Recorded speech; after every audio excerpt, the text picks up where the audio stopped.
The wagon lurched over another rut in the dusty road, and Eleanor Rodriguez pressed her gloved hand against the right side of her face, feeling the raised ridges of scar tissue through the thin fabric.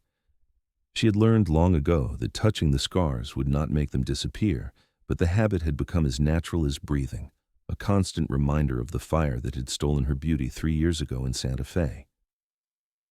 "We are almost to Ogden, Utah now, Miss Eleanor," the driver called back, his voice carrying over the rumble of wooden wheels. "Should see the town within the hour." Eleanor nodded, though he could not see her in the covered wagon. Her fingers trembled as she lowered her hand to her lap. Ogden was supposed to be her fresh start, a place where no one knew her story, where she could work as a schoolteacher and build a life from the ashes of what she had lost. Her cousin Margaret had written that the town desperately needed someone educated to teach the children, and Eleanor had jumped at the opportunity to leave New Mexico territory behind. The year was 1872, and the Transcontinental Railroad had brought new life to Ogden just a few years earlier. Margaret's letters had painted a picture of a growing community, full of opportunity and promise. What her cousin had failed to mention, Eleanor realized as the wagon rolled into town, was that Ogden was still rough around the edges, with more saloons than churches lining the main street. Eleanor climbed down from the wagon with her 2 small trunks, paying the driver with coins she could barely spare. The afternoon sun beat down mercilessly, and dust swirled around her long gray dress. Several men lounging outside a saloon turned to stare at her, and she quickly adjusted her bonnet, making sure it shadowed the right side of her face. "You must be Eleanor." A plump woman with rosy cheeks hurried across the street, her skirts kicking up small clouds of dirt. "I am Margaret, your cousin Sarah's friend. She asked me to meet you since she is down with a terrible cold. Come, I will show you to the boarding house." Margaret chattered constantly as they walked, pointing out the general store, the church, the new schoolhouse that would be Eleanor's domain starting Monday. Eleanor tried to focus on her words, but she could feel eyes on her everywhere they went. Women whispered behind their hands, men stared openly. She pulled her bonnet lower. "Here we are," Margaret announced, stopping in front of a 2-story wooden building. "Mrs. Henderson runs a respectable establishment. Your room is already paid for the first month, courtesy of the town council. They are so pleased to finally have a proper teacher." The boarding house was clean and simple, with whitewashed walls and plain furniture. Mrs. Henderson, a stern-faced woman in her 60s, showed Eleanor to a small room on the 2nd floor. The single window overlooked the street, and Eleanor could see the mountains rising in the distance, their peaks still touched with snow despite the summer heat. "Supper's at 6 sharp," Mrs. Henderson said. "We do not hold plates for latecomers." Eleanor unpacked her belongings, hanging her 3 dresses in the narrow wardrobe and placing her books on the small table that would serve as her desk. She had brought her teaching materials, her Bible, and a collection of poetry that had been her mother's. Everything else she owned had been sold to pay for the journey west. At 6 o'clock, she made her way downstairs to the dining room. 5 other boarders were already seated around the long table, and the conversations died away as she entered. Eleanor took an empty chair near the end, keeping her scarred side turned toward the wall. "You are the new schoolteacher?" a young man asked. He had a kind face and curious eyes. "Yes, I'm Eleanor Rodriguez. I will be starting on Monday." "I'm Thomas Wright. I work at the railroad office." He smiled warmly. "My sister has 3 children who will be in your class. She will be so grateful to have someone educated teaching them." Supper was a simple affair of roasted chicken, potatoes, and bread, but Eleanor found she had little appetite. She could feel the other boarders stealing glances at her face, trying to see beneath the shadow of her bonnet. One woman, a painted lady who clearly worked in one of the saloons, stared openly with something like pity in her eyes. After the meal, Eleanor retreated to her room and sat by the window, watching the sun set over the mountains. The peaks turned gold, then pink, then deep purple as darkness fell. She thought about the children she would meet on Monday, wondered if they would laugh at her scars the way the children in Santa Fe had done after the fire. The accident had happened in her family's home. A lamp had overturned while Eleanor was reading in the parlor, and the curtains had caught fire faster than anyone could have imagined. Her father had pulled her from the flames, but not before the right side of her face had been badly burned. The scars ran from her temple down to her jaw, puckered and discolored, impossible to hide completely. Her fiancé had broken their engagement 2 weeks after the accident. "I am sorry, Eleanor," he had said, unable to meet her eyes. "But I cannot marry a woman who looks like that." The rejection had hurt worse than the burns themselves. Eleanor had withdrawn from society, spending her days caring for her aging parents and her nights reading by candlelight.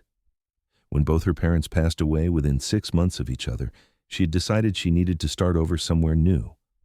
Saturday morning dawned bright and clear.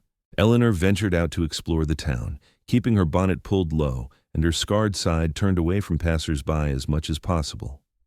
She bought supplies at the general store, using her carefully hoarded coins to purchase chalk, paper, and a new slate for the schoolhouse. The clerk, a thin man with spectacles, counted her change slowly. "You are the new teacher," he stated. It was not a question. "Yes. My boy will be in your class. He is 9 years old, a bit wild, but smart enough when he applies himself." The clerk pushed the coins across the counter. "We need a good teacher here. The last one ran off with a traveling salesman after only 3 months. Eleanor gathered her purchases. "I have no plans to run off with anyone." "Good, good." The clerk nodded approvingly. "The children need stability." As Eleanor left the store, she nearly collided with a mountain of a man coming through the door. She stumbled backward, and a large hand shot out to steady her, gripping her arm with surprising gentleness. "Pardon me, madam," a deep voice rumbled. Eleanor looked up and up, her breath catching in her throat. The man towered over her, easily 6.5 feet tall, with shoulders so broad they nearly filled the doorway. He wore buckskin clothing and a wide-brimmed hat, and his face was weathered by sun and wind. Dark hair hung past his shoulders, and a thick beard covered his jaw. His eyes were a startling shade of gray, like storm clouds over the mountains. "No harm done," Eleanor managed to say, stepping back quickly. Her packages shifted in her arms, and the man reached out to steady them before they could fall. "Let me help you with those, madam." Before she could protest, he had taken the parcels from her arms, handling them as easily as if they weighed nothing at all. "Really, that's not necessary," Eleanor said, flustered. No one in Santa Fe had shown her such courtesy since the accident. "I am heading that way myself," the man said, nodding toward the boarding house. "No trouble at all." They walked in silence, Eleanor acutely aware of the stares from townspeople. The mountain man seemed oblivious to the attention, his long strides eating up the distance. Eleanor had to hurry to keep pace with him. "Are you staying at Mrs. Henderson's?" she asked, breaking the awkward silence. "No, madam. I'm just delivering some furs to her son. He sells them to the traders coming through on the railroad." The man glanced down at her, and Eleanor instinctively turned her scarred side away. "You must be the new schoolteacher. Does everyone in this town know everyone else's business?" The man's eyes crinkled at the corners, suggesting a smile beneath his beard. "Small towns are like that. News travels faster than wildfire." They reached the boarding house, and the man set her packages carefully on the porch. "There you are, madam, safe and sound." "Thank you, mister." Eleanor trailed off, realizing she did not know his name. "Harrison Garrett, madam. Most folks just call me Garrett." He touched the brim of his hat. "Welcome to Ogden." He turned and walked away before Eleanor could respond, his long hair swaying against his back. She watched him go, surprised by the strange flutter in her chest. No man had looked at her with anything but pity or disgust since the fire. Yet Harrison Garrett had met her eyes as if she were any other woman. Sunday came, and Eleanor attended church services in the small wooden building at the edge of town. She sat in the back row, her bonnet pulled low, and tried to focus on the preacher's sermon about charity and kindness. Several women turned to stare at her, whispering to each other behind their Sunday fans. After the service, Eleanor tried to slip out quickly, but she found herself surrounded by a group of mothers eager to discuss their children's education. They peppered her with questions about her teaching methods, her expectations, her background. One woman, more bold than the others, leaned in close and asked in a loud whisper, "What happened to your face, dear?" The other women gasped at the rudeness, but they all leaned in, waiting for her answer. Eleanor felt heat rise in her cheeks, the burned skin pulling tight. "There was a fire," she said quietly. 3 years ago." "Oh, you poor thing." The woman's pity was worse than her curiosity. "It must be so difficult for you looking like that. No wonder you came all the way out here to teach. I suppose marriage is out of the question now." "Sarah," one of the other women hissed, "that is completely inappropriate." but the damage was done. Eleanor mumbled an excuse and fled the church, her vision blurring with tears she refused to shed. She walked quickly through the dusty streets, not caring where she was going, just needing to get away from the pity and the stares. She found herself at the edge of town, where the buildings gave way to open land and the mountains loomed closer. A small creek ran through a stand of cottonwood trees, and Eleanor sank down on a fallen log, finally allowing the tears to come. "Are you all right, madam?" Eleanor jumped, her heart racing.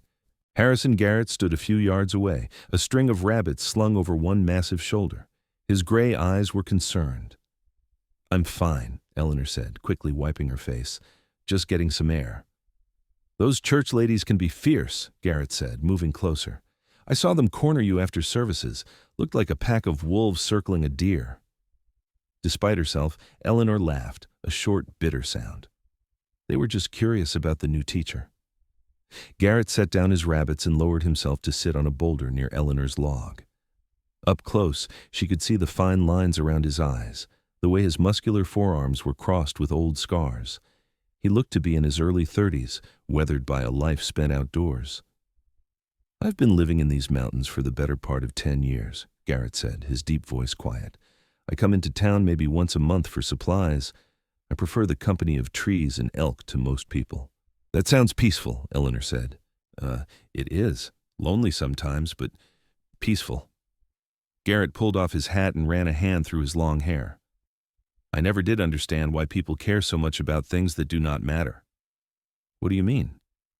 "The way you look, the way I look, the color of our skin, whether we came from money or poverty." Garrett shrugged his massive shoulders. "None of it means anything up in the mountains. A man is judged by his actions, not his appearance." Eleanor stared at him. "You are a very unusual man, Mr. Garrett." "So I have been told." His gray eyes met hers directly, and for the first time since the fire, Eleanor did not turn away.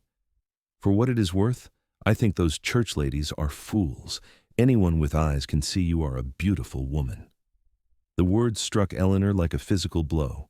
She opened her mouth to protest, to point out the obvious scars, but Garrett was already standing, gathering his rabbits. "I should get these back to my camp before they spoil. Good day, Miss Rodriguez." He touched his hat brim and walked away, leaving Eleanor sitting by the creek, her heart pounding and her mind reeling. Monday morning arrived too quickly. Eleanor dressed in her best gray dress, pinned her dark hair into a severe bun, and walked to the schoolhouse with her teaching materials clutched in her arms. Her stomach churned with nervousness. The schoolhouse was a single room with rough wooden benches and a pot-bellied stove in the corner. A battered desk stood at the front, and a blackboard hung on the wall behind it. Sunlight streamed through the windows, illuminating dust motes that danced in the air. Children began arriving shortly before 8 o'clock. They came in groups of 2s and 3s, ranging in age from 5 to 14. Eleanor counted 23 students in all, far more than she had expected.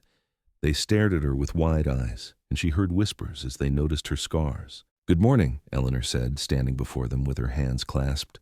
"I am Miss Rodriguez, your new teacher. We will begin each day with the Pledge of Allegiance, followed by reading lessons for the younger students and mathematics for the older ones." The morning went better than Eleanor had feared. The children were curious and mostly well-behaved, though a few of the older boys tested her patience with whispered jokes and flying paper wads. Eleanor dealt with them firmly but kindly, remembering her own school days. At lunchtime, the students scattered outside to eat the meals they had brought from home. Eleanor sat at her desk, nibbling on bread and cheese, when she noticed a small girl lingering by the door. The child was perhaps 6 years old, with blonde braids and a worn calico dress. "Did you forget your lunch?" Eleanor asked gently. The girl shook her head. "I brought it. I just wanted to ask you something." "What is it?" The child walked closer, her eyes fixed on Eleanor's face. "Does it hurt?" Eleanor had expected mockery or fear, but the girl's question was asked with simple curiosity. "Not anymore," she answered honestly. "It hurt very much when it happened, but now it only hurts my feelings when people stare." "I am sorry people stare," the girl said solemnly.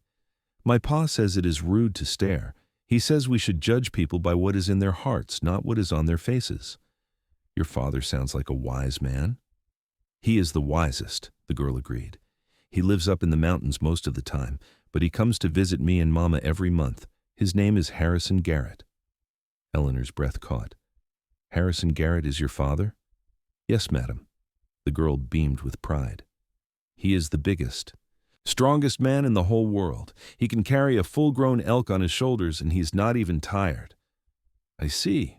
Eleanor's mind raced. Garrett had not mentioned having a daughter, but then again, their conversations had been brief. "What's your name?" "Lucy Garrett, madam. I live with my mama down by the creek." The afternoon lessons passed in a blur. Eleanor found her thoughts drifting to Harrison Garrett and his daughter.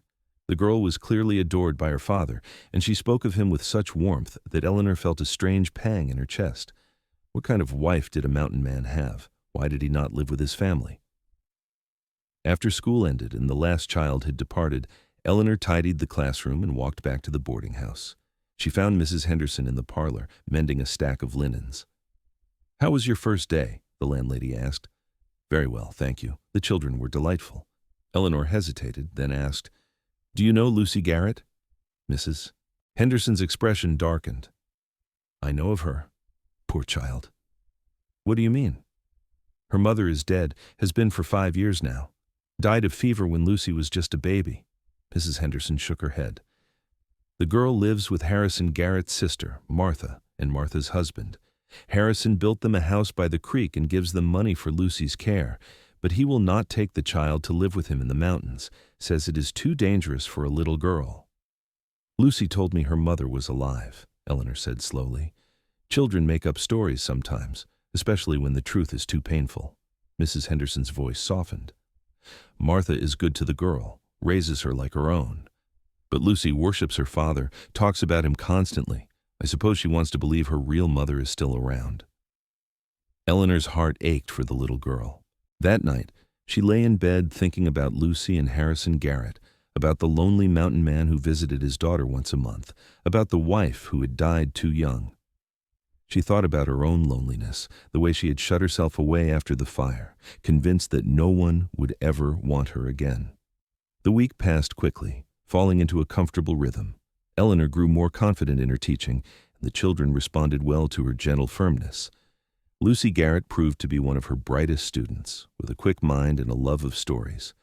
The girl often stayed after class to help Eleanor clean the blackboard or organize books, chattering happily about her father's adventures in the mountains. On Friday afternoon, Eleanor looked up from her desk to find Harrison Garrett standing in the schoolhouse doorway. He had to duck his head to enter, and his broad shoulders nearly touched both sides of the frame. He held his hat in his massive hands. "Mr. Garrett," Eleanor said, rising quickly. "Is something wrong?" "No, madam. I was just coming to collect Lucy. My sister mentioned the girl has been walking home alone, and I do not like the idea of her being on the roads without protection." His gray eyes swept the empty classroom. "Looks like I am late." "Lucy left about 10 minutes ago with some other children. They were all heading in the same direction." Garrett nodded, but he did not leave. He shifted his weight from foot to foot, looking uncomfortable. "I also wanted to thank you." "Thank me? For what?" "For being kind to Lucy. She comes home every day talking about Miss Rodriguez this and Miss Rodriguez that. Says you are the best teacher she has ever had." Eleanor smiled. "Lucy is a wonderful student. She is bright and eager to learn." "She gets that from her mother." Garrett's voice grew quiet. "Sarah was always reading, always learning. She would have wanted Lucy to have a good education." "Mrs. Henderson told me about your wife. I'm very sorry for your loss." Garrett's jaw tightened beneath his beard. It was a long time ago. An awkward silence fell between them. Eleanor searched for something to say, but Garrett spoke first. "Would you like to walk with me, Miss Rodriguez? I'm heading back toward town, and it would not be proper for you to walk alone." Eleanor gathered her things, and they left the schoolhouse together. The afternoon sun was warm, and a light breeze carried the scent of sagebrush and pine. Garrett walked slowly, adjusting his long strides to match her smaller steps. "Lucy told me you live in the mountains," Eleanor said. "That must be quite isolated." "I prefer it that way. I have a cabin about 15 miles north of here, up where the air is thin and the snow stays on the ground most of the year." Garrett glanced down at her. "I trap animals for their fur, hunt elk and deer, trade the hides and meat for supplies in town." Do you ever get lonely? Sometimes, but I've had enough of people to last me a lifetime. Garrett's voice was rough. Before I came west, I was a soldier, fought in the war, saw things no man should have to see, did things I'm not proud of. When it was over, I just wanted peace and quiet. Eleanor understood that need for escape all too well. I came here to start over too, she said quietly. After my parents died, there was nothing left for me in Santa Fe. Everyone there knew my story, knew about the fire. They looked at me with pity or disgust, nothing in between. People are fools, Garrett said flatly, judging others based on scars and stories. They had reached the edge of town where the road split. One path led to the boarding house, the other toward the creek where Garrett's sister lived. "Thank you for the company, Mr. Garrett," Eleanor said. Garrett looked at her for a long moment, his gray eyes intense. "Would you allow me to call on you sometime, Miss Rodriguez? Properly, I mean, maybe Sunday afternoon after church?" Eleanor's heart leaped into her throat. Yes, I would like that." "Good." Garrett's bearded face split into a smile that transformed his rough features. "I will see you Sunday then." Eleanor practically floated back to the boarding house. She could not remember the last time anyone had asked to call on her, certainly not since the fire. The other boarders looked at her curiously during supper, perhaps noticing the color in her cheeks, or the slight smile she could not quite hide. That night, Eleanor stood before the small mirror in her room, studying her reflection by candlelight. The scars were still there, puckered and discolored, running from her right temple down to her jaw. She had grown so accustomed to seeing them that sometimes she forgot other people saw them too. But when Harrison Garrett looked at her, she did not see pity or disgust in his eyes. She saw only warmth and interest, as if the scars were not there at all. Saturday passed in a blur of nervous anticipation. Eleanor washed and pressed her best dress, a dark blue calico with a high collar and simple trim. She had no jewelry except her mother's cameo brooch, which she pinned at her throat. She practiced keeping her scarred side turned away, then scolded herself for the habit. If Harrison Garrett wanted to call on her, he already knew what she looked like. Sunday morning, she attended church services and endured the whispers and stares with more equanimity than before. After the service, she hurried back to the boarding house to change and wait. Mrs. Henderson had given her permission to receive a caller in the front parlor, though the landlady had raised her eyebrows when Eleanor mentioned Harrison Garrett's name. "That mountain man," Mrs. Henderson had said. "He is a good man, but wild as the hills. Are you sure you know what you are doing, Miss Rodriguez?" Eleanor was not sure at all, but she knew she wanted to see him again. He arrived at 2 o'clock, dressed in clean buckskins and a dark shirt, his long hair tied back with a leather cord. He had trimmed his beard, and Eleanor could see the strong line of his jaw beneath it. He carried a small bouquet of wildflowers, which he presented to her with an awkward bow. "For you, Miss Rodriguez, I picked them this morning up in the foothills." "They are beautiful," Eleanor said, genuinely touched. The flowers were a mix of blue lupin, yellow balsam root, and white columbine, still fresh with morning dew. "Please, call me Eleanor. Then you must call me Harrison, or just Garrett if you prefer." They sat in the parlor, stiffly at first, like two people unused to social niceties. Mrs. Henderson brought tea and cookies, then retreated to give them privacy while remaining close enough to preserve propriety. "Tell me about the mountains," Eleanor said, pouring tea into delicate china cups. "Lucy talks about them constantly, but I have never been farther than the edge of town." Harrison's face lit up as he described his world. He spoke of alpine meadows carpeted with wildflowers, of crystal-clear streams cold enough to numb your hands in seconds, of stands of aspen trees that turned gold in autumn and whispered in the wind. He told her about tracking elk through fresh snow, about watching golden eagles soar overhead, about nights when the stars seemed close enough to touch. "It sounds like paradise," Eleanor said softly. "It can be. It can also be harsh and unforgiving. The winters are brutal, and you can go weeks without seeing another human soul." Harrison set down his teacup. "But there is a freedom up there that does not exist anywhere else. You can be exactly who you are, without judgment or expectation." "Is that why you prefer it to town?" "Partly. I also prefer the company of trees to most people." Harrison's gray eyes found hers. "Though I am finding some people worth knowing." Eleanor felt heat rise in her cheeks. Lucy is a credit to you. She is one of my best students. She talks about you constantly. You have made a real difference in her life. Harrison leaned forward, his large hands clasped between his knees. Eleanor, I need to be honest with you about something. Lucy told you her mother is alive, but that is not true. My wife Sarah died of fever 5 years ago. Lucy was only a year old, too young to remember her. My sister Martha and her husband have raised Lucy since then, and I visit as often as I can, but I will not lie to you about my situation. Mrs. Henderson explained, Eleanor said gently. I am very sorry about your wife. Sarah was a good woman. We married young, maybe too young. I was 21, she was 19. We had big plans for the future, but then the fever came through town and took her in a matter of days. Harrison's voice was rough with old grief. I could not save her, could not do anything but watch her slip away. You cannot blame yourself for that. I know. It took me a long time to accept it, but I know now that some things are beyond our control. Harrison met her eyes. I am telling you this because I do not want secrets between us. If we are going to keep company, you deserve to know the truth about my life. Thank you for your honesty, Eleanor said. I appreciate it more than you know. They talked for another hour, the conversation flowing more easily as they grew comfortable with each other. Harrison asked about her teaching, about her life before coming to Ogden, and Eleanor found herself telling him things she had never spoken aloud before. She described the fire, the pain of her burns, the rejection by her fiancé, the slow death of her parents. Harrison listened without interrupting, his gray eyes never leaving her face. He was a fool, Harrison said finally. Your fiancé, a blind, stupid fool.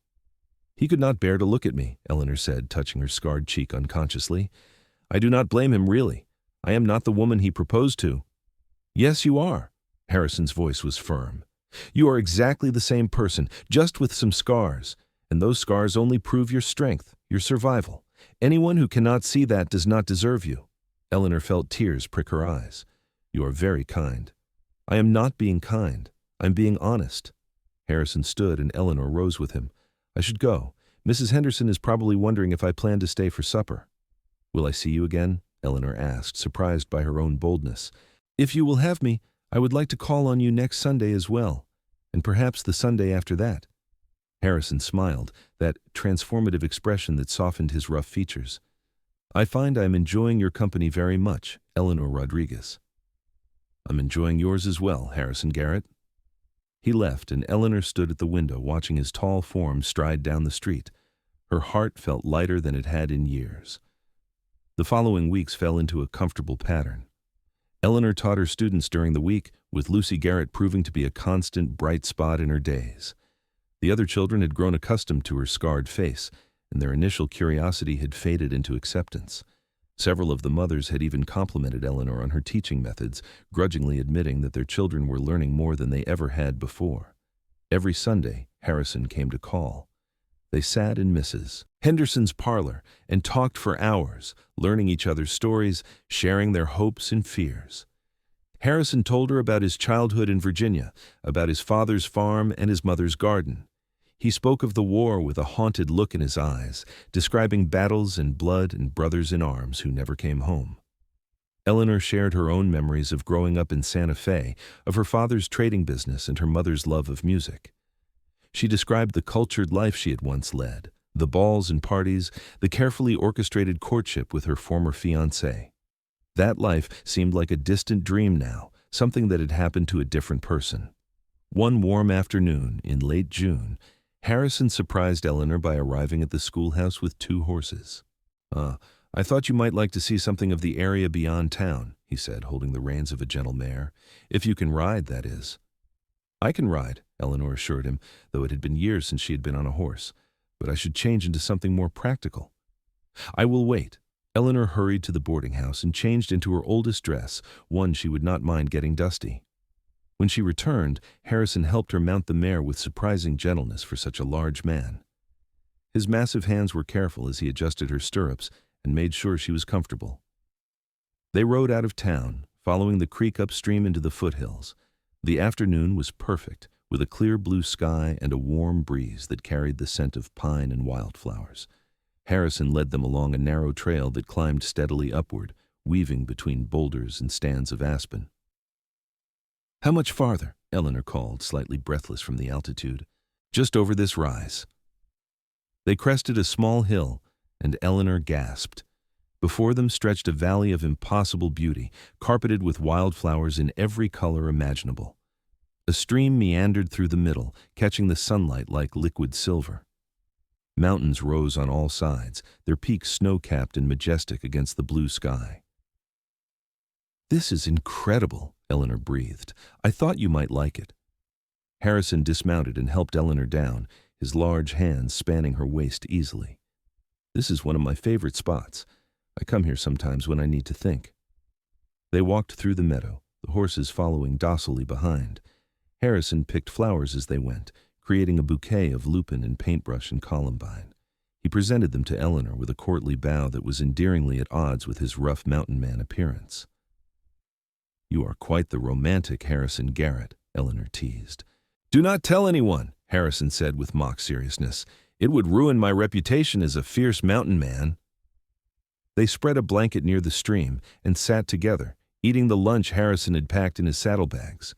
He had brought fresh bread, cheese, cold chicken, and apples, along with a jar of cool water from his mountain spring. "I could stay here forever," Eleanor said, lying back on the blanket and gazing up at the sky. "It is so peaceful." "I'm glad you like it." Harrison propped himself on one elbow beside her, close enough that she could feel his warmth. "Eleanor, I need to ask you something." "What is it?" "These past weeks, spending time with you, talking with you, it has made me realize how lonely I've been. I thought I was content living alone in the mountains, seeing Lucy once a month, keeping to myself. But now I find myself counting the days until Sunday, making excuses to come into town more often." Eleanor sat up, her heart beating faster. "Harrison, I know we have not been keeping company for very long," Harrison continued, his gray eyes intense. "And I know I am not much of a catch. I am rough and uneducated, and I spend most of my time in the wilderness. But I care for you, Eleanor. More than I thought I could care for anyone again after Sarah died." "I care for you too," Eleanor whispered. "I want to court you properly, with the intention of marriage if you will have me." Harrison reached out and took her hand, engulfing it in his massive palm. "I know I am asking a lot. My life is not easy, and I cannot offer you the comforts you might be accustomed to. But I can promise you honesty, loyalty, and devotion. And I swear on my life that I will never judge you by your scars or treat you as anything less than the beautiful, intelligent woman you are." Eleanor felt tears streaming down her face, soaking into the scars on her right cheek. "You truly do not mind them? The scars?" Harrison reached up and gently cupped her scarred cheek in his large hand. His touch was infinitely gentle, and Eleanor found herself leaning into it. "These scars tell a story of survival," Harrison said quietly. "They show that you are strong enough to endure pain, brave enough to keep living when everything was taken from you. How could I mind them? They are part of you, and I am falling in love with all of you, Eleanor Rodriguez." "I'm falling in love with you too," Eleanor admitted. "It terrifies me, after everything that happened before. But when I am with you, I feel safe. I feel like maybe I could be happy again." Harrison leaned closer, and Eleanor realized he was going to kiss her. She did not turn away or hide her scars. She lifted her face to his, and when his lips met hers, it was gentle and sweet and full of promise. They rode back to town as the sun was setting, painting the sky in shades of orange and pink. Eleanor felt as if she were floating, her heart so full it might burst. At the boarding house, Harrison helped her dismount and held her hand for a long moment. "I will see you Sunday," he said. "That is 6 whole days away," Eleanor protested. "Then I will come Wednesday too, and Friday." Harrison grinned. "I'm sure I can find excuses to come to town more often now." The next morning at school, Lucy Garrett arrived with a huge smile on her face. "Papa told me he is courting you properly now," the girl said, bouncing with excitement. "Does that mean you might be my new mama?" "Lucy, we have only just begun courting," Eleanor said, though she could not help smiling. "These things take time." "But you like him, do not you? And he likes you so much, I can tell." "Yes, I like him very much." "Good. Lucy threw her arms around Eleanor's waist. I think you are perfect for each other. Papa smiles more when he talks about you, and you are always happy on Sundays after he visits. Eleanor hugged the girl back, touched by her enthusiasm. She had not realized how much she had missed having family, having someone to care for beyond herself. True to his word, Harrison found excuses to come to town several times a week. He brought fresh meat for Mrs. Henderson, supplies for his sister, furs to trade at the general store. But he always made time to stop by the schoolhouse or the boarding house to see Eleanor, even if only for a few minutes. The town gossips noticed, of course. Women whispered behind their fans about the scarred schoolteacher and the wild mountain man, speculating about what he could possibly see in her. But for once, Eleanor did not care what they thought. She was happy, truly happy for the first time since the fire. July passed into August, and the heat grew oppressive in the valley. Harrison taught Eleanor to fish in the cold mountain streams, to identify edible plants, to read animal tracks in the dust. They spent long afternoons in the high country, far from prying eyes and judgmental whispers. Harrison was a patient teacher, and Eleanor proved to be an eager student. One evening, as they sat by a campfire watching stars emerge in the darkening sky, Harrison turned to Eleanor with a serious expression. I want to show you my cabin, he said. I want you to see where I live, how I live. If we are going to have a future together, you need to understand what that life would be like. I would love to see it, Eleanor said. It is a hard ride, about 5 hours from town. We would need to leave early in the morning and camp overnight before returning. Harrison hesitated. It would not be proper, you and I spending a night alone in the mountains. But I want you to see my home, Eleanor. I want you to know what you would be agreeing to if you marry me. Then we will take Lucy with us as a chaperone, Eleanor suggested. She would love an adventure, and it would give me a chance to spend more time with her. Harrison's face lit up. That's a perfect solution. Are you sure you are up for such a journey? I am stronger than I look, Harrison Garrett. They made plans for the following Saturday, when Eleanor would not have school and Harrison could spare a few days away from his traplines. Lucy was beside herself with excitement when her father explained the plan, and Martha readily agreed to let her daughter go. It will do Lucy good to see her father's home, Martha said. She was a pleasant woman with Harrison's gray eyes and an easy smile. She idealizes him something fierce, thinks he lives in some kind of magical wilderness palace. Let her see the reality of his rough cabin. Saturday morning dawned clear and bright. Eleanor packed a small bag with practical clothing and supplies, and Harrison arrived with 3 horses and camping gear. Lucy chattered excitedly as they rode out of town, pointing out every bird and butterfly they passed. The ride was long and steep, following narrow trails that climbed higher and higher into the mountains. The air grew thin and cold, and Eleanor was grateful for the woolen shawl she had brought. Harrison led them with confident ease, clearly at home in this wild landscape. They stopped for lunch beside a waterfall that tumbled down a cliff face in a shower of white spray. Lucy waded in the shallow pool at its base, shrieking with laughter at the cold water. Harrison and Eleanor sat on the rocks above, watching her play. She is a wonderful child, Eleanor said. You have done well raising her, even from a distance. Martha deserves most of the credit. I just visit and bring supplies. Harrison's voice was wistful. Sometimes I wonder if I should have tried harder to keep her with me after Sarah died, but a baby has no place in a mountain cabin, especially not during winter. I made the choice I thought was best for Lucy, even if it meant being apart from her. That is the mark of a good father, Eleanor said firmly. You put her needs above your own wants. They reached Harrison's cabin in late afternoon. It sat in a small clearing surrounded by towering pine trees, with a commanding view of the valley below. The structure was larger than Eleanor had expected, built from sturdy logs with a stone chimney and a covered porch. A small barn stood nearby, and Eleanor could see a garden plot and a cold cellar dug into the hillside. It is wonderful, Eleanor breathed. It is not much, Harrison said, sounding nervous. Just one large room with a sleeping loft. The furniture is rough, and the amenities are basic. I have a good stove and a well for water, but no fancy touches. Eleanor explored the cabin while Harrison tended to the horses. The interior was surprisingly clean and well organized, with a large stone fireplace dominating one wall and a solid table with benches in the center of the room. Shelves lined the walls holding supplies and tools. A ladder led up to a sleeping loft under the peaked roof. "Papa, can I sleep in the loft?" Lucy called, already climbing the ladder. "If Miss Eleanor does not mind sharing it with you," Harrison said, "I will sleep down here by the fire." That night, they ate a simple meal of pan-fried trout that Harrison caught in a nearby stream, along with wild greens and fresh biscuits that Eleanor made on the wood stove. After supper, they sat on the porch watching the sun set over the mountains. The sky turned brilliant shades of pink and orange and purple, more vivid than any sunset Eleanor had seen in the valley. "I could live here," Eleanor said quietly, so only Harrison could hear. Lucy had fallen asleep in her father's lap, exhausted by the long day. "I know it would be an adjustment, leaving my teaching position and the comforts of town, but I could be happy here with you, Harrison." Harrison shifted Lucy gently in his arms. "Are you sure? There would be times when we would be snowed in for weeks when the nearest neighbor is miles away. It is a hard life, Eleanor.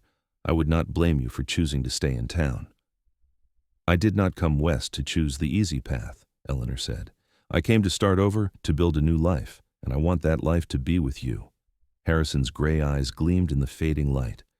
"Then marry me, Eleanor Rodriguez. Be my wife and Lucy's mother and my partner in this wild mountain life. I promise I will love you and cherish you every day for the rest of my life." "Yes," Eleanor whispered. "Yes, I will marry you." Harrison carried Lucy inside and tucked her into the loft, then returned to the porch where Eleanor waited. He pulled her into his arms and kissed her thoroughly, his beard rough against her skin. Eleanor wrapped her arms around his neck, marveling at the solid strength of him, the way his massive body curved protectively around hers. "I love you," Harrison murmured against her lips. "My beautiful, brave Eleanor." "I love you too," Eleanor replied, feeling the truth of the words in her bones. They were married 3 weeks later in the small church in Ogden, with Lucy serving as flower girl and Martha as Eleanor's attendant.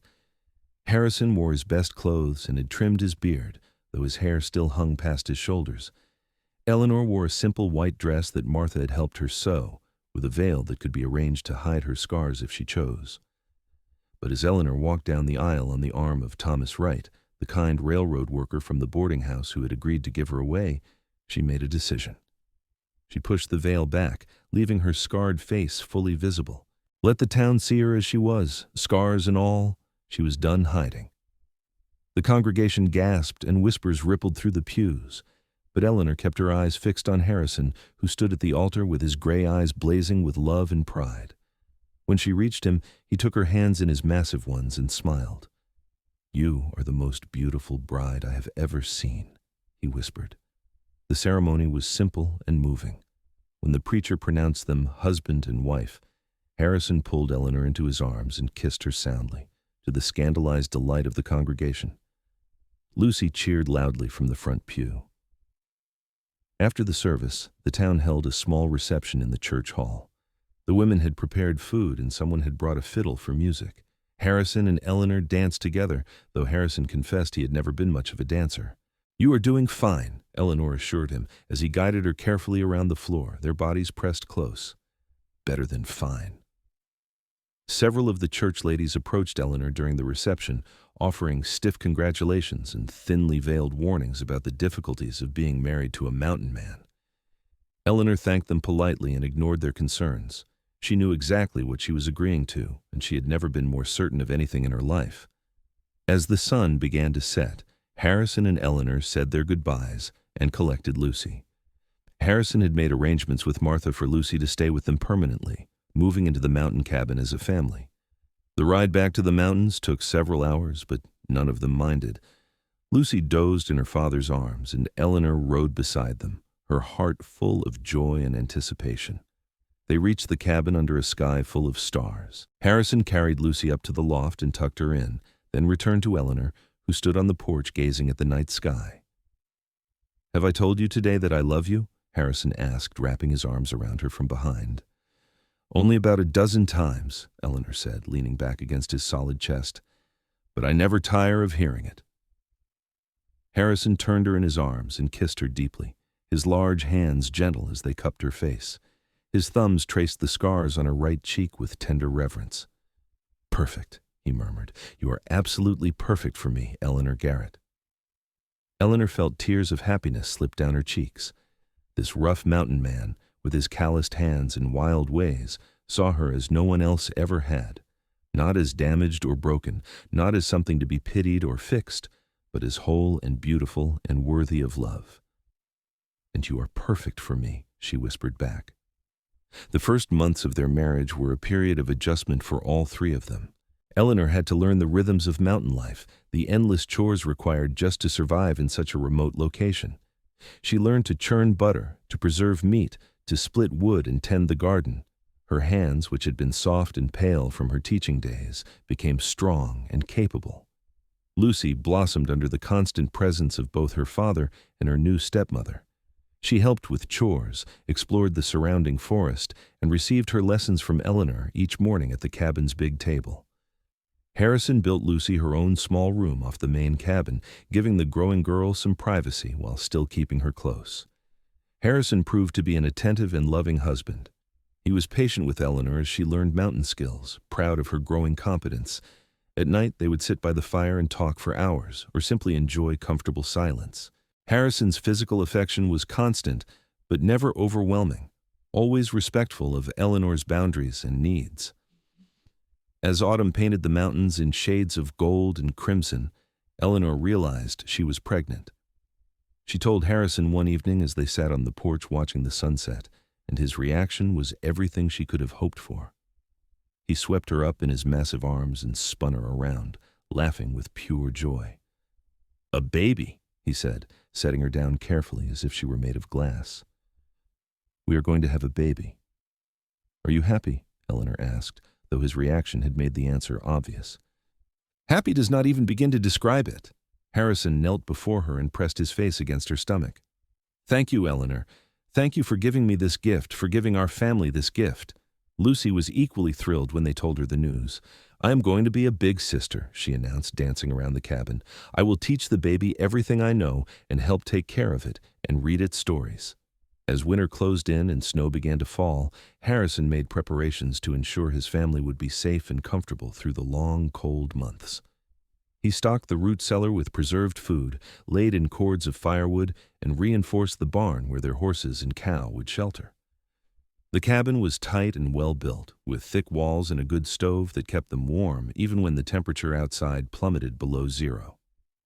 Eleanor had worried that she might feel isolated or lonely during the winter, cut off from town and other people for months at a time. But she found that she loved the quiet intimacy of their snowbound life. The three of them created their own world within the cabin walls, playing games, reading books, telling stories. Harrison taught Eleanor to play chess using pieces he had carved from wood. Lucy learned to knit and made tiny baby booties in anticipation of her new sibling. The snow piled higher and higher outside, sometimes reaching the cabin windows. Harrison would dig paths to the barn and the well each morning, his powerful arms making quick work of the heavy snow. Eleanor marveled at his strength and endurance, the way he seemed to thrive in conditions that would break other men. Christmas came, and they celebrated with a small tree that Harrison cut from the forest, decorated with paper chains that Lucy made, and dried berries strung on thread. Harrison carved toys for Lucy, a wooden doll and a small sled. Eleanor knitted him a thick scarf from wool she had carded and spun herself. They roasted a goose for dinner and sang carols by the fire. "This is the best Christmas I've ever had," Lucy announced, hugging her new doll. "Mine too," Eleanor agreed, and realized it was true. She had spent Christmases in elegant houses with expensive gifts and fancy meals, but none of them had brought her the simple joy she felt in this mountain cabin with her new family. As winter slowly gave way to spring, Eleanor's pregnancy became more pronounced. Her belly swelled, and she felt the baby moving inside her, strong kicks that made Harrison grin with delight every time he felt them. He was protective to the point of being overbearing, insisting that Eleanor rest frequently and not overtax herself with chores. "I am pregnant, not made of porcelain," Eleanor told him with exasperation, after he insisted on carrying her up the porch steps for the third time that week. I know, but I cannot help wanting to take care of you," Harrison replied, setting her down gently. "You are carrying our child, Eleanor. You are the most precious thing in the world to me." How could she argue with that? In late April, as the snow finally melted and wildflowers began to carpet the meadows, Eleanor went into labor. Harrison rode down to town in record time to fetch Martha, who had experience as a midwife. The baby came quickly, a healthy boy with a shock of dark hair and lungs that could wake the dead. "He is perfect," Eleanor whispered, cradling the infant against her chest. "Absolutely perfect." "Just like his mother," Harrison said, his voice thick with emotion. He ran a gentle finger over the baby's tiny hand, and the infant grasped it instinctively. What should we name him? They had discussed names throughout the winter, never quite settling on one they both loved. But now, looking at her son's peaceful face, Eleanor knew exactly what to call him. "Henry," she said. "Henry James Garrett. James was my father's name." "Henry James Garrett," Harrison repeated, testing the name. "I like it. Welcome to the world, Henry." Lucy was absolutely besotted with her baby brother. She wanted to hold him constantly, help with diaper changes, and sing him lullabies she made up on the spot. Eleanor and Harrison had to remind her gently that babies needed to sleep and could not be entertained every waking moment.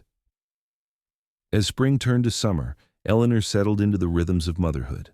She nursed Henry, changed countless diapers, and walked the floor with him during fussy nights. Harrison helped whenever he could, his large hands surprisingly gentle as he held his tiny son. He would talk to Henry in a low rumble, telling him about the mountains and the animals, about the life they would share as the boy grew. "He's too young to understand," Eleanor pointed out with amusement. "But he knows my voice," Harrison replied. "And someday he will remember these moments, even if he does not consciously recall them." That summer was one of the happiest times of Eleanor's life. The family fell into comfortable routines, with everyone contributing according to their abilities. Lucy helped in the garden and with light chores. Harrison hunted and fished, tended the stock, and made necessary repairs around the cabin. Eleanor cooked, cleaned, cared for Henry, and continued teaching Lucy her lessons. In August, they made a trip down to Ogden so Eleanor could show off Henry to the townspeople and purchase supplies they could not make or grow themselves. The town had changed little in the year since Eleanor had left her teaching position, though there was a new teacher, a young man from Boston who seemed overwhelmed by the rowdy frontier children. Several of the church ladies stopped Eleanor on the street, cooing over Henry and making polite conversation.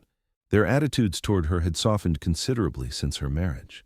Perhaps seeing that a strong, capable man like Harrison Garrett loved her, despite her scars, had made them reconsider their own prejudices. Or perhaps they simply did not want to offend a man who could snap them in half with his bare hands. "Your baby is beautiful," one of the women said, the same Sarah who had been so rude to Eleanor at church that first Sunday. "And you look so happy, my dear. Marriage clearly agrees with you." "It does," Eleanor agreed. "I am very blessed." They stayed in town for 3 days, giving Harrison time to trade his furs and Eleanor time to socialize with the few friends she had made during her brief teaching career. But by the 3rd day, they were all eager to return to the mountains. The noise and dust and crowds of town felt oppressive after the peace of their mountain home. As they rode back up the familiar trails, Henry sleeping peacefully in a carrier against Eleanor's chest, Harrison reached over and took her hand. "Are you truly happy, Eleanor?" he asked. "Do you ever regret leaving civilization behind?" Eleanor looked at her husband, at his concerned gray eyes, and the love written clearly on his rugged face. She looked at Lucy riding ahead of them, humming a tune and clearly delighted to be going home. She looked down at Henry, her beautiful son who would grow up surrounded by mountains and freedom. "I have never been happier," she said honestly. "This is where I belong, Harrison, with you and our children, in these mountains. This is home." Harrison's answering smile was brighter than the summer sun. The years passed peacefully. Henry grew from infant to toddler to a sturdy little boy who followed his father everywhere, trying to mimic his long strides and deep voice. Lucy blossomed into a capable young woman, eventually taking a job at the general store in town and courting a nice young man who worked for the railroad. Eleanor and Harrison expanded their cabin, adding 2 more bedrooms to accommodate their growing family. A second child came, a daughter they named Sarah after Harrison's first wife, a gesture that touched him deeply. Then another son, whom they called Michael. The cabin that had once seemed so spacious now rang with the sounds of children playing, arguing, laughing. Harrison proved to be an excellent father, patient and loving, but firm when necessary. He taught his children to ride, to hunt, to respect the wilderness and understand its dangers. Eleanor taught them reading, writing, arithmetic, and history, making sure they received a proper education despite living so far from any school. On their 5th anniversary, Harrison surprised Eleanor by taking her on a trip to Salt Lake City, leaving the children with Martha for a week. They stayed in a proper hotel, ate in restaurants, and attended a concert at the new Salt Lake Theater. It was luxurious and exciting, but after 3 days, they were both eager to return home. "I guess we really are mountain folk now," Eleanor said with a laugh as their train pulled into Ogden. "I was so bored of the city." "You were made for this life," Harrison said, pulling her close. "Strong and capable and brave. I knew it the moment I met you, even if you did not know it yet." They collected their children from Martha and rode back up to their cabin, where everything was exactly as they had left it. Eleanor stood on the porch that night, watching the stars emerge in the darkening sky, and felt a profound sense of contentment. She thought back to the terrified woman she had been when she first arrived in Ogden, scarred and scared and convinced that no one would ever love her again. That woman seemed like a stranger now. Eleanor Garrett was confident and strong, a wife and mother, a woman who had found her place in the world. Harrison came up behind her and wrapped his arms around her waist, resting his bearded chin on top of her head. "What are you thinking about?" he asked. "How lucky I am," Eleanor replied. "How everything terrible that happened to me led me here, to this life, to you. I would not change any of it, Harrison, not even the fire, because it brought me to you." Harrison turned her in his arms and kissed her thoroughly. When he pulled back, his gray eyes were shining. "You are the bravest woman I have ever known," he said, "and the most beautiful. Those scars you were so ashamed of, they are part of your story, part of what made you into the woman I love. I meant what I said the day we met. You are perfect for me, Eleanor Garrett, absolutely perfect." Tears ran down Eleanor's face, soaking into the scars on her right cheek. But they were tears of joy, of gratitude, of a happiness so profound it could not be contained. Years continued to pass, marking the rhythm of their lives in the mountains. Lucy married her railroad worker, a steady young man named Robert, and they settled in Ogden with Martha's blessing. Lucy and Robert visited the mountain cabin regularly, especially after they had their first child, a daughter they named Eleanor in honor of the stepmother who had taught Lucy so much about love and resilience. Harrison's reputation as a mountain man grew throughout the territory. Trappers and hunters sought his advice, and he became known as a man of integrity and skill. But he never let his reputation change him. He remained the same steady, loving man Eleanor had married, devoted to his family above all else. Eleanor sometimes thought about her life before the fire, the parties and pretty dresses and superficial friendships that had seemed so important at the time. That life felt like something from a storybook now, something that had happened to someone else entirely. She had traded ball gowns for buckskin, elegant parlors for rough-hewn cabins, and she had never been happier. Her scars had faded somewhat with time, the angry red color mellowing to pale white. But they were still visible, still marked her as different.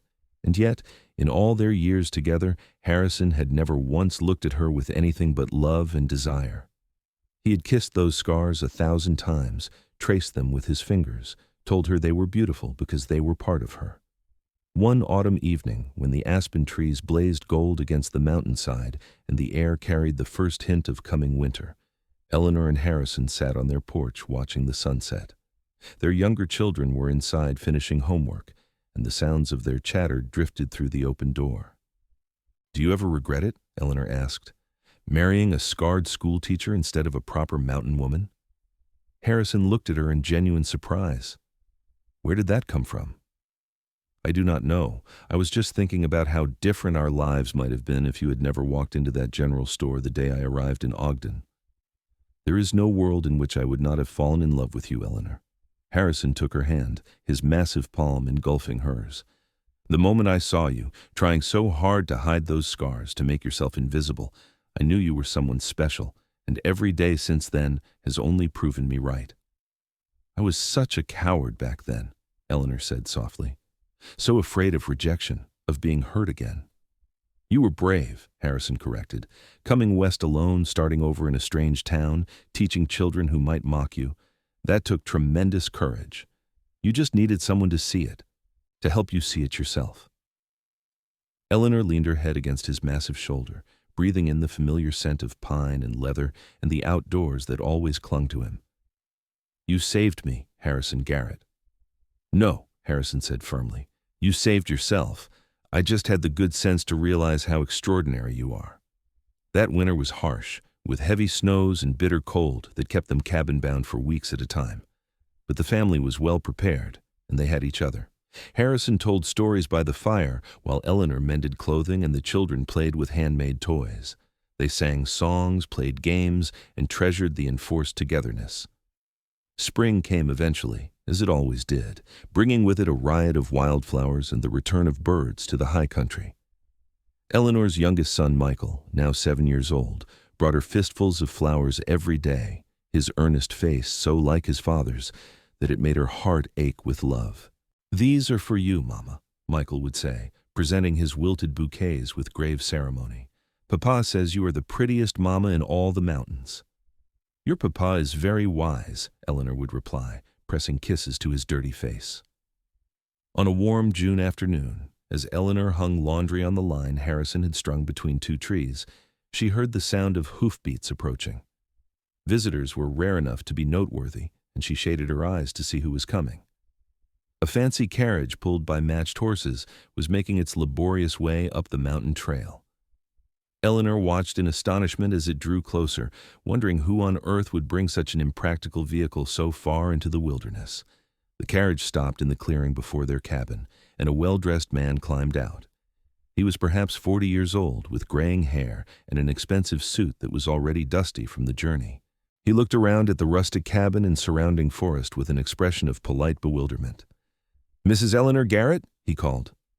"I am Eleanor Garrett," Eleanor replied, wiping her hands on her apron and walking closer. Harrison emerged from the barn, his rifle held loosely in one hand, his eyes wary. He moved to stand beside Eleanor, a protective presence at her back. "My name is Thomas Whitmore. I'm an attorney from Santa Fe." The man pulled a leather satchel from the carriage. "I have been trying to locate you for several months. Your former neighbors finally informed me that you had moved to Utah territory." "What is this about?" Harrison asked, his deep voice carrying a note of warning. "It concerns Mrs. Garrett's former fiancé, Diego Rivera." The attorney consulted some papers in his satchel. "Mr. Rivera passed away 6 months ago. In his will, he left a substantial sum of money to Mrs. Garrett, along with a letter." Eleanor felt as if the ground had tilted beneath her feet. Diego was dead? And he had left her money? "I do not understand," she said slowly. "Diego broke our engagement after the fire. He wanted nothing to do with me." According to the letter, Mr. Rivera regretted that decision every day for the rest of his life. The attorney extended an envelope and a bank draft. "He wanted you to have this money as an apology and to help ensure your future security." With trembling hands, Eleanor opened the envelope and read Diego's letter. His handwriting was shaky, suggesting illness, but his words were clear. "My dearest Eleanor, I am dying, and I need to make peace with my greatest regret. When I broke our engagement after your accident, I told myself I was being practical, that I could not marry a disfigured woman. But the truth is, I was a coward and a fool. You were beautiful, intelligent, kind, and loving, and I threw all of that away because I cared more about appearances than substance. I have never married, never found another woman who could compare to you. I spent 10 years alone, and I deserved every lonely moment. I hope this money can, in some small way, make amends for my cruelty. Use it to build a good life, Eleanor. Find happiness with someone who deserves you, someone who can see past the surface to the extraordinary woman beneath. I am sorry. I will always be sorry." Diego Eleanor read the letter twice, then handed it to Harrison. He scanned it quickly, his jaw tight. "How much money?" he asked the attorney. $10,000, the man replied, a considerable sum. Eleanor felt lightheaded.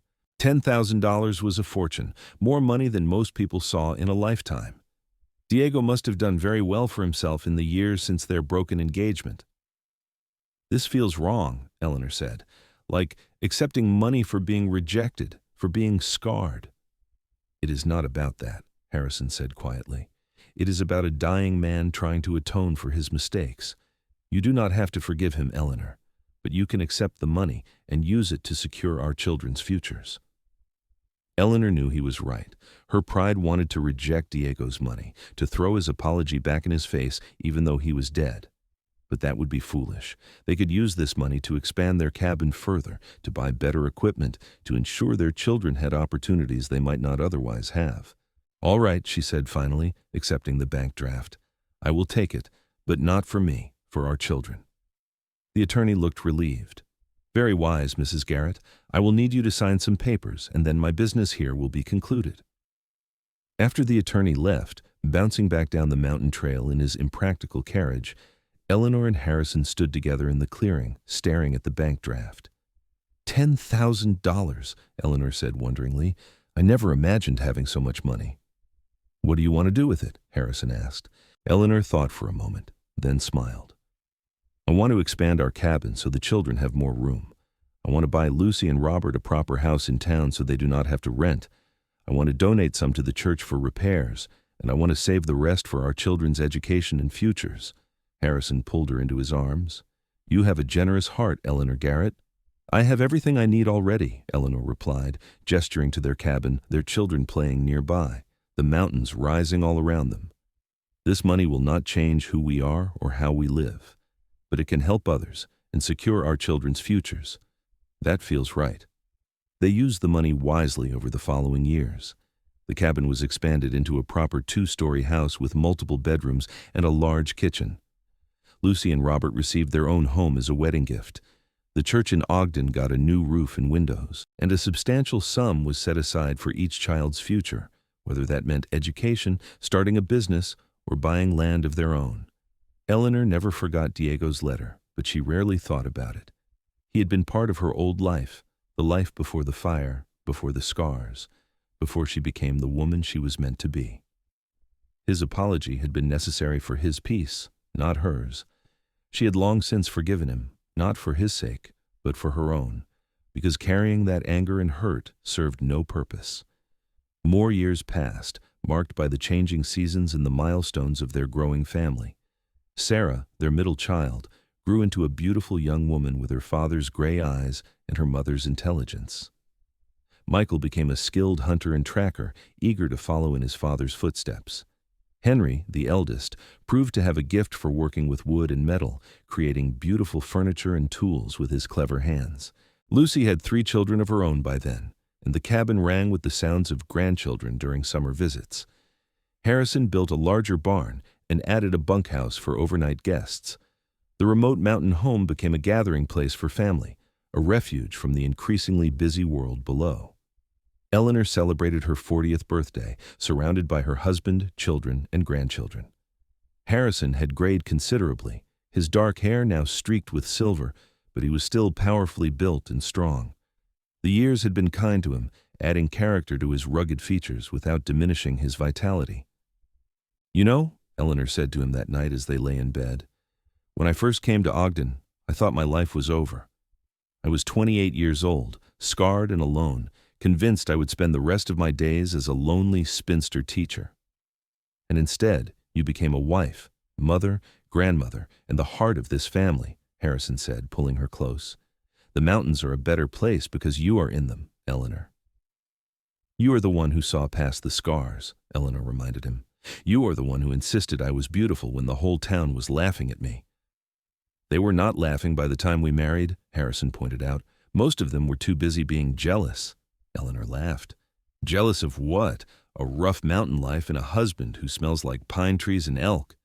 Jealous that I got the smartest, bravest, most beautiful woman in the territory. Harrison kissed her forehead, her cheek, the scars that had faded to pale lines over the years. Perfect for me. You have always been absolutely perfect for me. 20 more years passed in the blink of an eye. Harrison's hair went completely white, though he remained strong and capable well into his 60s. Eleanor's dark hair silvered gracefully, and laugh lines crinkled around her eyes. The scars on her face had faded to barely visible marks, just another part of her appearance, as unremarkable to her now as the color of her eyes. Their children all married and had families of their own. Henry took over the mountain property, building his own cabin nearby and continuing his father's tradition of trapping and hunting. Sarah married a doctor and moved to Salt Lake City, though she visited often with her 4 children. Michael became a forest ranger, protecting the wilderness his father had taught him to love. Lucy's children were grown now, with children of their own. Great-grandchildren climbed the trees around the cabin, played in the creek, and listened wide-eyed to Harrison's stories of the old days. The family had grown large and prosperous, but they remained close-knit, bound by the love and example of Eleanor and Harrison. On their 50th wedding anniversary, the entire family gathered at the mountain home for a celebration. Dozens of people crowded into the expanded house and overflowed onto the porches and lawn. There was music and dancing, abundant food and laughter that echoed off the mountainsides. Eleanor stood on the porch, watching the festivities, feeling overwhelmed by gratitude for the life she had lived. Harrison found her there and pulled her into his arms for a slow dance, even though no music was playing. "What are you thinking about?" he asked, his deep voice now rough with age but still strong. "I'd eat everything. The day I arrived in Ogden, terrified and scarred and alone. The first time you carried my packages to the boarding house. The day you kissed me in the meadow and told me my scars did not matter. Our wedding, when I pushed back my veil and let everyone see my face. The birth of our children. All the days and nights we have shared in these mountains." Eleanor looked up at her husband's weathered face, at the gray eyes that still looked at her with the same love they had shown 50 years ago. "I was thinking how lucky I am, how blessed." "I am the lucky one," Harrison said firmly. "The day you walked into my life, Eleanor Rodriguez, everything changed. You made me believe in love again, in family, in the future. These 50 years have been the greatest gift." They kissed, surrounded by their children and grandchildren and great-grandchildren, and the family cheered. Lucy stood nearby with tears streaming down her face, watching the parents who had taught her what real love looked like. "They still act like newlyweds," one of the great-grandchildren whispered to another. "That is because they are in love," Lucy replied. "Real, true love that lasts a lifetime." As the sun set over the mountains, painting the sky in brilliant shades of orange and pink, Eleanor and Harrison sat together on the porch swing he had built 40 years earlier. Their family surrounded them, multiple generations bound by blood and love. The sounds of children playing, adults talking, and laughter filled the air. "We did it," Eleanor said softly. "We built a good life together." "We did," Harrison agreed, his large hand engulfing hers. "And I would do it all over again in a heartbeat." Eleanor leaned her head against his shoulder, the gesture as natural now as breathing. She thought about the woman she had been when she first arrived in Ogden, so convinced that her scars made her unlovable, that no man would ever want her. Harrison had proven her wrong in every possible way, loving her fiercely and completely for 5 decades. The scars were still there, faded but visible, a permanent reminder of the fire that had changed everything. But Eleanor no longer saw them as a mark of damage or loss. They were a reminder of survival, of strength, of the journey that had brought her to this mountain, to this man, to this extraordinary life. Harrison had been right all those years ago when he kissed her face and said she was perfect for him. They had been perfect for each other, 2 scarred souls who found healing and wholeness in each other's arms. Their love had endured through hardship and joy, through raising children and building a life in the wilderness, through 50 years of partnership and devotion. As the stars began to emerge in the darkening sky, Eleanor closed her eyes and smiled, completely content. She had come west as a scarred bride, convinced her life was over. Instead, she had found everything she never knew she needed: a fierce, loving husband, a family that filled her heart to bursting, and a home in the wild mountains where she belonged. The town had laughed at the scarred bride all those years ago, but the mountain man had kissed her face and said, "Perfect for me." And he had spent the next 50 years proving that those were not just empty words, but a promise he kept every single day. That was the greatest gift of all. Not the house they had built or the family they had raised, but the simple, profound knowledge that she was loved completely, scars and all, by a man who saw her true beauty even when she could not see it herself. And in the end, that was all anyone really needed, to be seen, to be known, and to be loved exactly as they were.